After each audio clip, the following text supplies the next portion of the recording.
What's up, everybody? Welcome back to the channel. Okay, I've got a fascinating video for you guys today. Okay, so as we know, Donald Trump has come in and he is blatantly and just quickly changing the makeup of our federal government for the better, in my opinion, taking power away from independent agencies, or at least he's trying to. I've got a fascinating. We're going to dip into some history. We're going to dip into some constitutionality and what has actually been going on for the past 100 years in this country that has allowed agencies that are technically fall under the executive branch that don't actually have oversight from the executive branch, right? Like the heads of these agencies can't be fired by the executive branch, right? Like, what boss in a company can't fire an employee? That makes no sense, right?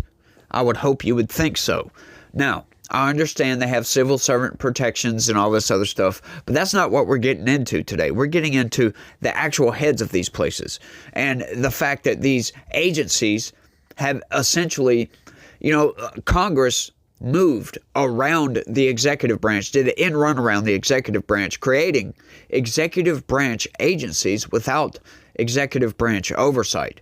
This is a problem because now you have these people that technically get appointed by the president. They get put into to whatever position that they get put into, right? Whether it's the FTC, FCC, there's many other agencies, but we'll get into all that.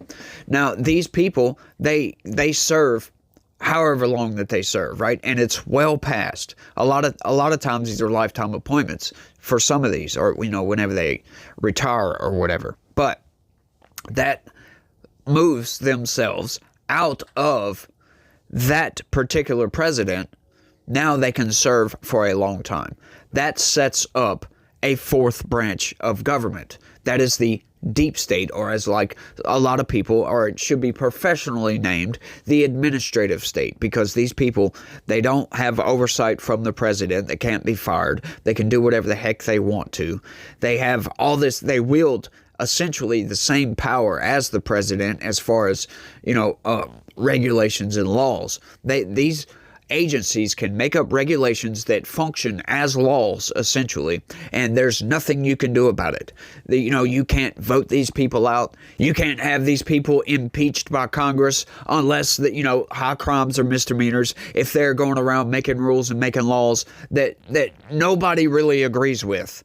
Right, which in some cases, some of these places have, right? Like they'll hear the slim minority, like the far left or the far right, railing and gnashing their teeth about something. They'll make a rule about it because they think that's the will of the people, when it really isn't the will of the people. But that's how these agencies essentially function. And what Donald Trump is trying to do, he's trying to take that power away. He's trying to destroy that branch, that fourth branch that, if you look at the Constitution, there's only Article 1, Article 2, and Article 3, right? The Congress, the legislative branch, the executive branch, the president, and how all the powers vested within the president, how that's supposed to function, and then the judiciary branch that mitigates between the other two. Let's get into this right quick, because this is a fascinating article, y'all. Check this out. What is Humphrey's executor? A look at the 90-year-old Supreme Court decision Trump is targeting. Yeah, okay, so we know Donald Trump comes in and he started moving with the swiftness, right, to destroy the deep state, drain the swamp, if you want to call that. He's firing every single probationary employee the federal government has hired within the last year, getting rid of those just boom, outright. Then there's all these layoffs. You got trying to shutter USAIDs, pretty much shut it down because of all the, I would call it malfeasance, right? Spending money on programs that the American people just don't agree with, right? That's another one of those instances of an agency that hears the musings of the slim minority over here, the far left in this case, and then they promote that ideology all over the dang planet. Right, they're sending money for this gender studies program and this trans parade or whatever over here and this trans play and blah, blah, blah. It's just a bunch of nonsense. And Donald Trump comes in and shuts it down. The corporate press blows up, as we know, talking about, oh, he's shutting down humanitarian assistance. And it's like, are y'all really calling that humanitarian assistance at this point? Because that is absurd. The corporate press look like a bunch of fools at this point, right? Like, who would ever imagine that somebody coming in and auditing the government would get death threats, for crying out loud? That's what Elon Musk is getting his life threatened at this point for auditing the government. Right? That seems so absurd on its face, and it's just so shocking and egregious that these people are actually threatening the man's life for auditing the government. Everybody should agree that, yes, we should audit the government. Why? Because they can just, for no reason, one day just come and audit you for anything they want. They can make up charges and come and arrest you if they wanted to. They have that power to do that. Now, Donald Trump is coming in and he's hearing the voices of the American people saying, we want accountability. We have rogue agencies in this country and we want them shut down or rein the administrative state in. Something. Donald Trump is absolutely doing so. Let's jump into this. I'm loving this, and I hope this goes to the Supreme Court. A month into President Donald Trump's second term, lawyers for the Republican administration seem intent on provoking a legal fight to overturn a 90-year-old Supreme Court decision known as Humphrey's executor. That has been critical to the development of the modern U.S. government. Now, right off the jump, the Associated Press, you would think that sounds like a paragraph, like that's a statement of fact, right? But, however, this is what they do, media manipulation 101 right here. They went ahead and added a qualifier into that, right? Critical to the development. Now, I wouldn't say it's critical to the development. I would say it's antithetical to the development of the modern U.S. government. That's what I would say. It's antithetical to what the founders meant when they created the Constitution. They set this government up. They did not intend for these rogue agencies to be a fourth branch of the government, for crying out loud. So the Associated Press is manipulating you folks. Surprise, surprise. Humphrey's executor ushered in an era of powerful, independent federal agencies charged with regulating labor relations, employment discrimination, the airwaves, and much else. The unanimous 1935 Supreme Court ruling established that presidents cannot fire the appointed leaders of the alphabet soup of federal agencies without cause. But that decision has long rankled conservative legal theorists who argue that the Constitution vests immense power in the president and they reject limits imposed by Congress and upheld by the courts. Now, what they're trying to do is they're trying to delegitimize those arguments by saying that, oh, it was imposed by Congress. Oh, we can't go outside of Congress's authority. Well, you know what? To me, that sounds like, all right, let's do this in reverse, just for the sake of argument. Let's do this in reverse. Let's say that the executive branch decides to make up an agency, okay, that writes laws and appropriates funds. I think a lot of people would have a big problem with that. And they're not accountable to Congress. Right? Congress has no oversight over this agency. That's essentially what's going on with this, just in reverse. Because Congress creates federal agencies that the executive branch doesn't have oversight of.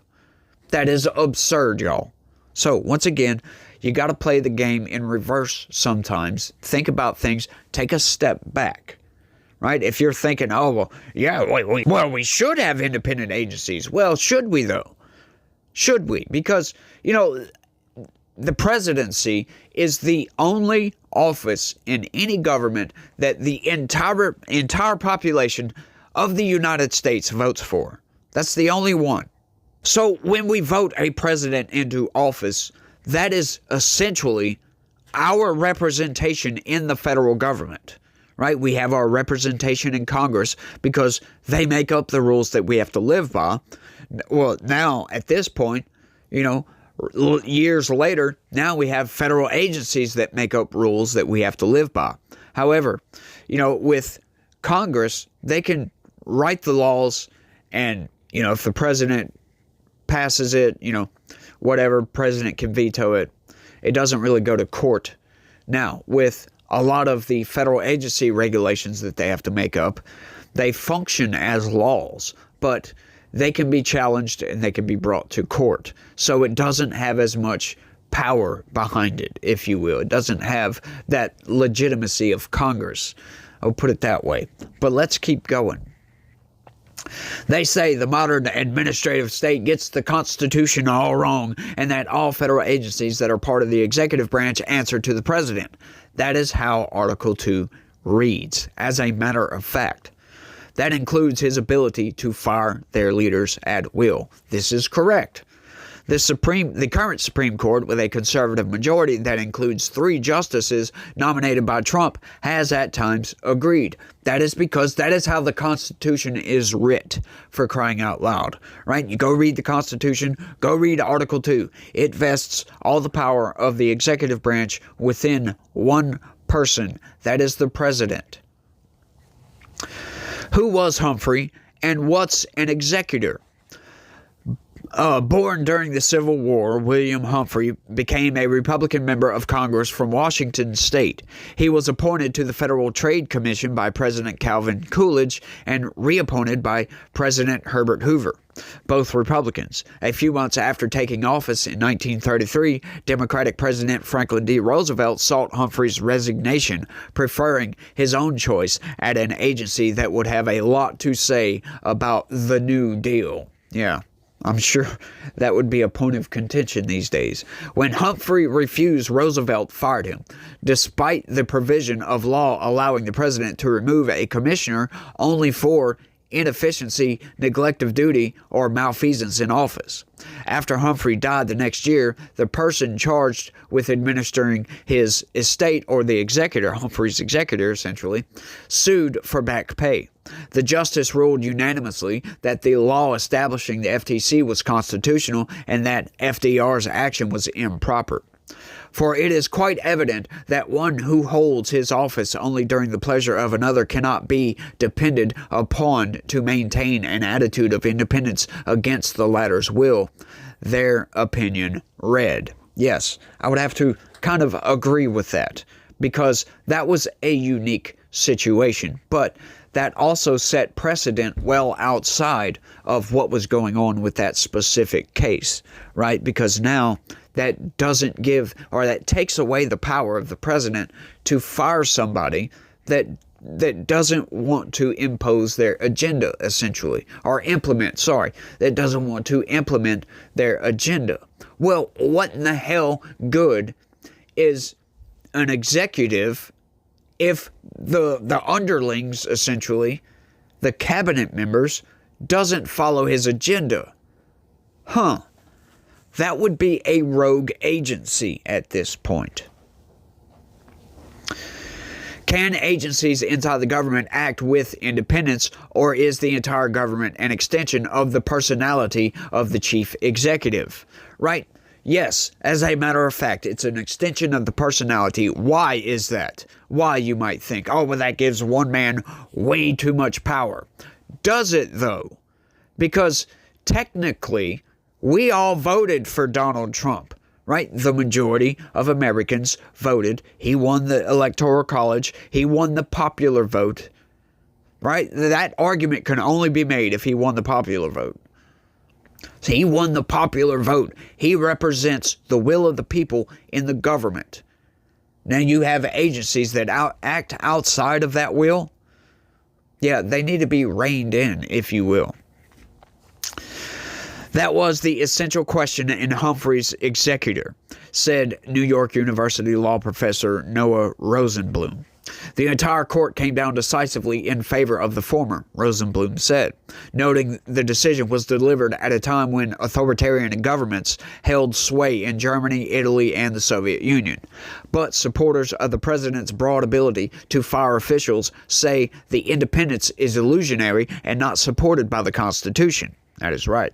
They point to the structure of Article 2, which gives the president executive power and commands that he take that the laws be faithfully executed. Oh, take care that the laws be faithfully executed. Sorry about that, y'all. Sometimes my brain skips over words. It happens. I apologize. The Supreme Court in 1935 was simply wrong, said Chad Squitieri, I guess. Sorry if I'm mispronouncing that. A Catholic University law professor. It is here we start to see the constitutionality mistaken idea of so-called independent agencies begin to take root, he said. Since 2010, the Supreme Court under Chief Justice John Roberts has cast a more skeptical eye on federal laws that limit the president's removal power. Roberts' early legal career was spent in the Reagan administration, which advocated an expansive view of presidential power that opposed limits Congress imposed in the wake of the Watergate scandal and the Vietnam War. In 2020, Roberts wrote for the court that the president's removal power is the rule, not the exception, in a decision upholding Trump's firing of the head of the Consumer Financial Protection Bureau despite job protections similar to those upheld in Humphrey's case. The 5-4 decision with conservatives in the majority did not address multi-member commissions like the FTC, where commissioners have staggered 7-year terms and left Humphrey's executor in place, though narrowed. Justice Clarence Thomas and Neil Gorsuch said then that they would have entirely overturned Humphrey's executor. Gwen Wilcox, the first black woman to serve on the National Labor Relations Board, was fired by Trump in late January. She was the first NLRB member to be fired since the board's creation in 1935, shortly after the Humphreys executor decision. Wilcox is suing for her job back, arguing that her dismissal is illegal.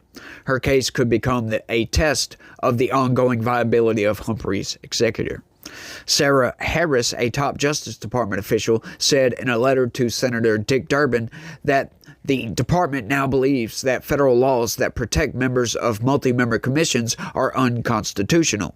She referred specifically to the FTC, the National Labor Relations Board, and the Consumer Product Safety Commission. As presently constituted, those commissions exercise substantial executive power, Harris wrote, citing the court's 2020 decision. An independent agency of that kind has no basis in history and no place in our constitutional structure. To the extent that Humphrey's executor requires otherwise, the department intends to urge the Supreme Court to overrule that decision. Yes, I happen to totally agree with that. Because these have become rogue agencies that can act outside. I've already made this argument before. I'm sorry for repeating myself, but I just want to make that point clear that Article 2 vests all the power of the executive branch. If Congress is going to create an executive branch agency and place it under the executive branch, for crying out loud, that agency needs to be under the executive branch, right?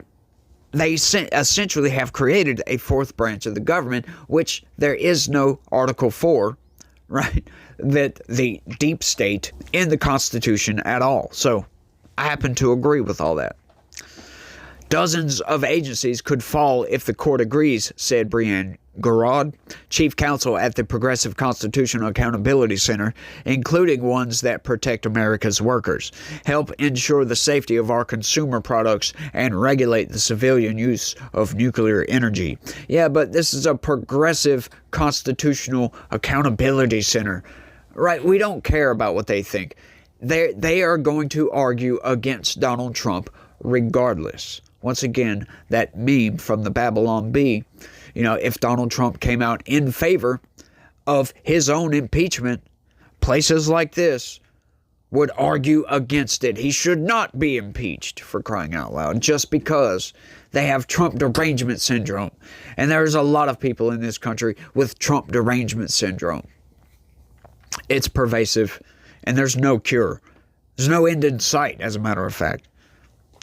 Without the mix of appointees of different presidents, agencies such as the Federal Election Commission and the Federal Communications Commission could be transformed into the attack dogs of whoever is in the White House and used to go after the president's opponents. However, I would counter that argument by saying we still have the legislative branch.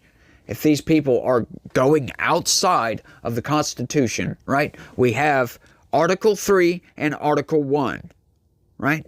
Checks and balances, folks. That's what our government was set up for. It was set up beautifully for that reason. If Donald Trump goes, starts moving around outside the Constitution and using his agencies as quote unquote attack dogs, we have the courts to stop him and we have Congress to pull the funding. Congress has the power, as a matter of fact, to just shut the valve of money off to any agency it wants to. It can shut off, as a matter of fact, it could shut off the judiciary if it wanted to. That's how much power Congress has. It could shut the courts down. That's, you would think, right off the jump, that's absurd. They have that power. The courts will not function without money. Right? If they're not getting paid, they ain't going to go to work. And Congress has that power. All right, that's co-equal branches, folks. Co-equal branches. That's why my argument at the beginning of this thing saying, well, what if, Donald Trump made up a legislative body, a legislative agency, say the Federal Legislation Agency or something like that. And, it was tasked with making laws. And Congress has no oversight of this agency. That's essentially what Congress did. That's not a co-equal branch. That is Congress making up agencies that nobody has oversight over. Right now, once again, Congress could shut their money off, but they don't have the oversight. They can't fire the heads of those agencies, right? Now, once again, you might think, well, they could impeach them. Yeah, they could, but you have to be able to prove high crimes and misdemeanors. Just because an agency turns into an attack dog for the president doesn't mean that there's been a crime committed. And this is all absurd, and I think all this needs to be worked out. And I have a sneaky suspicion this is going to get overturned by the Supreme Court. Right? I mean, we all can see this coming. All right? With all of these lawsuits against the Trump administration, we can see this coming. If they make their way to the Supreme Court, the Supreme Court is probably going to rule with Donald Trump on a lot of this. Not all of it. All right? Some of it, I don't think Donald Trump that, they should go with. But, they're going to rule based on the law. They're going to rule based on the Constitution. And to me, all this seems like it's on the up and up. Humphrey's executor, that's just precedent. That's not law. That can easily be overturned, right? Plus, this situation is vastly different than that situation, right? But it's kind of similar, but it is different because this guy hasn't died. Nobody has died or anything like that. So it's a little bit different here. But I think it's the right move. I think any executive branch agency should fall under the purview strictly of the executive, right? Because that's how Article 2 was writ, for crying out loud. And that it needs to be, we need to stay vigilant to the Constitution. Otherwise, we risk losing the Constitution. I mean, we've already lost some freedom of speech due to precedent, y'all. Right? People say you can't yell fire in a crowded theater. Well, that's nonsense. You absolutely can. However, if what you say causes people to get injured, you can be held liable for doing that. That's all that is. But, yeah, I can't stand when people say that because you just got to think about some of these things for a second. Sometimes just think a little bit deeper. Right? These liberals, they're arguing against this. Oh, it's a power grab by Donald Trump. Well, no, not really. it's pretty much reining in an independent agency, for crying out loud. It's taking away power from the fourth branch of the United States government. This unelected, nobody voted for any of this. Nobody voted for it. But, it was created anyway by Congress. And I don't know why they decided to do that. Why they decided to give these agencies independence. It could have been, a lot of these agencies were made back, the World War II era, if you will, and post-World War II era. And, at the time we had a lot of authoritarian dictators. Maybe that was the impetus for creating these independent agencies, right? But, we're not going to get something like that these days. We're not going to get that in the United States. I think the checks and balances are too strong for that, if you will. The judiciary in this country is very, very powerful. Very, very powerful. But, you got to think about it like this. We have these branches of government, and they were writ to be co-equal branches. If you have one branch give more power to another branch, or give more power to its branch, if you will, right? It takes power away from a branch, in other words. I don't think that's how the Constitution was written. I don't think that's how it was supposed to be interpreted, but we shall see. I'm not a constitutional scholar. I just read the news. But I want y'all to let me know what y'all think about all this down in the comment section. I can't wait to see the results of this one, y'all. I really can't wait to see the results of this one. I will keep you guys up to date on this as soon as I hear any more updates, if you will. But y'all let me know what y'all think. That's all I got on this one. I want to thank everybody for watching, and y'all try to have a good day. Stay legitical. Peace.